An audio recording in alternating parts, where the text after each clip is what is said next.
You can all fuck off and die! Oh, this is not my intro. Wait. Okay, found it. Hey there, my name's Unique Nemosaurus, and welcome to my first top 10 list. Before you leave, let me just advertise the experience you're getting into. You can expect 50% criticizing my opinion and 50% questioning whether I'm sane or not. But I'm not insane, I can do top 10 lists too. I'ma stick a little disclaimer in before we start. First off, only one character per franchise. Shit's gonna get really old otherwise. Secondly, an antagonist is not the same as a villain. This is not a contest of who can be the most evil. However, if it was, I would win easily because I have clips from Elf and Lied and video editing software. Kick the dog! Shit, someone made fun of a dog dying that wasn't even real. Oh no! Thirdly, just like every other top 10 list you've seen, I need to insist that this is just my opinion, and everyone is entitled to their own personal subjective view on what's best. I can't do this. This is a top 10 list, and whether you like it or not, I don't believe everything in storytelling is so subjective that everything is just as good as everything else because it's all about the eye of the beholder. Of course, if you personally define the word good as what you personally like, then I guess it's completely subjective. In which case, for this video, heck my whole channel, I'ma define good as the elements of storytelling that are engaging to any unbiased human brain. Of course, there are always slight variations from person to person on what's good, even with this definition. Some people are going to like certain elements more than others, but I don't think anyone is arguing that a shallow character is better than a deep one, and I doubt you're ever going to run into someone who hates something like character development. What? It's like, ring ring, the loony bin called, they want that— oh, never mind, it's about me again. Me and Mr. Fuzzy Nipples just want to live in peace, so leave us alone! Point is, I don't like playing this everybody wins game where we're not allowed to disagree with others or put forward concrete views on what is good and what is bad. This is literally a list of antagonists that I think make their stories better as wholes. Does that sound presumptuous? Damn right it does, but I'm here for the love of the medium and how it works. Making these bold statements about what's good and what's not opens up some amazing discussion that I treasure being a part of. Here's how it's gonna work. I'm gonna shout my opinion at you and use evidence and logic to justify why I think I'm right. If you disagree, I either didn't justify my points well enough, or I'm just plain wrong. Which, believe me, I'll admit to if it happens. As I say, I'm here for the love of the medium, and learning what works and what doesn't is more important to me than being right. Hell, check out my last SAO video for a good example of that. I was all like, this is bad, and a lot of people were like, what the fuck? And I was all like, a lot of people disagree. Maybe I'm the one who's biased? And then I took into account some other factors and was like, oh shit, whoops, I was wrong. Everyone was like, I'm glad you came around to our side, Unique Nemosaurus, you are forgiven. You fucking slut. No one actually called me a slut, I just like insulting myself. I have no idea why though. On a side note, I have the weirdest boner right now. Anyway, let's get things back on track. Welcome to the party, people. The entertainment's up top, the discussion's down below, and if you're looking for the punch, it's in the argument. Whether we're right or wrong, let's embrace it all. Here comes number 10. Number 10. Johann Liebert. Wait, your name is spelled with a J? That's dumb. The German language is dumb. Oh wait, we English speakers spell phonetic, the word for pronunciation, with a fucking PH. So here's the thing. Johann Liebert is the main antagonist from a relatively dated anime called Monster. Among the veteran anime community, he's most likely to be regarded as the greatest anime antagonist of all time. Yeah, as you can tell, I enjoy putting my back to a cross and stabbing nails into my hands. Before I get to why he's number 10 instead of number 1, let's talk about why he's on the list at all. To Johan's credit, he has amazing superficial features. And I don't mean superficial in a bad way. His outward personality is probably the creepiest and most sinister you will see on this list.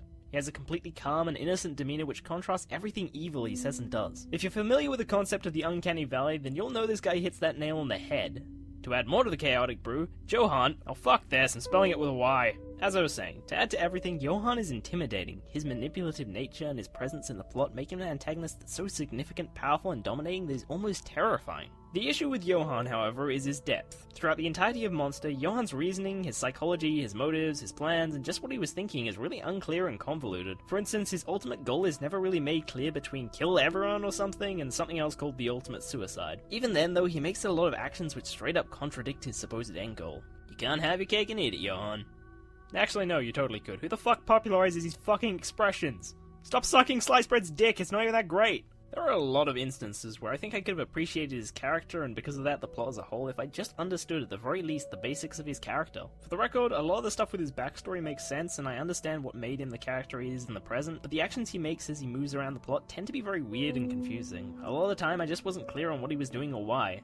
It's like, why are you here? Why are you there? Why are you surrounded by children? Why are you suddenly crying now? If you wanted, you could argue it as mystery, but there's no payoff to any of it, and in the end, I just give up on Monster's mystery being effective. I wish I could give some more specific examples, but I watched Monster half a year ago when I started playing this list, so my memory on specifics is a little foggy. I mean, I could watch it again, but that's like 70 episodes, so it'll probably take so long I'll forget stuff about other contenders on this list. But if you're still in doubt, go watch Monster again. I don't think it's hard to spot the problems with him. He's fantastically creepy and foreboding, but I'll be damned if I really understand the guy. I would say we're about to move on to number 9, but we're actually gonna go to number 8 and come back to 9 later. Seems weird, I know, but it's gonna make it easier for me to explain my reasoning, so just trust me on this. Okay, number 8 is so... I love this guy so much. I don't even know where to begin with this. Number 8 is Hisoka from Hunter x Hunter, the 2011 one, not the older one. I haven't watched that. Similar to Johan, Hisoka is an antagonist with fantastic superficial features. He's easily the quirkiest and funniest antagonist on this list, and that's his selling point. I should probably add here that I think the superficial features of these characters are what tend to make them fan favorites, so if anyone is wondering why the 2 most popular antagonists are so high up, it's because the other antagonists service their show a lot more. These guys here don't add as much to the experience as a whole, but by god are they fun to watch as standalone characters. Hisoka has entertainment in spades. No, like actually because he uses cards. Knife a PowerPoint! Let me bash out the numbers on what gives Hisoka good superficial features. He's charming, he's funny, he's unique, and he's a pedophile. What? Yeah, he's a pedophile, and it's played out as a constant joke and something unique about his character through the series, and I fucking love it! This guy is so weird and creepy that it makes him so goddamn hilarious. It's fantastic! See, now, unlike Johan, there's nothing confusing about Hisoka's character. There isn't all that much explained about Hisoka, and so his character isn't all that deep. But what he's explained is enough to be able to appreciate his character and understand his actions. Hisoka is simply one of those chaotic evil thrill seekers, and that's all he needs to function. And again, maybe he's close to chaotic neutral. Interestingly, there's one arc where Hisoka fights alongside the main characters. So then, question. Does that make him no longer an antagonist? Here's my answer. That's my answer. A lot of this countdown will have a lot of grey area, and that's one of the points we'll find it. It's really hard to debate. We could say that he's simply not an antagonist for that arc, but that just seems weird, because he's still the same character. It's not like the character logic has changed. I don't know. Even that sounds weird.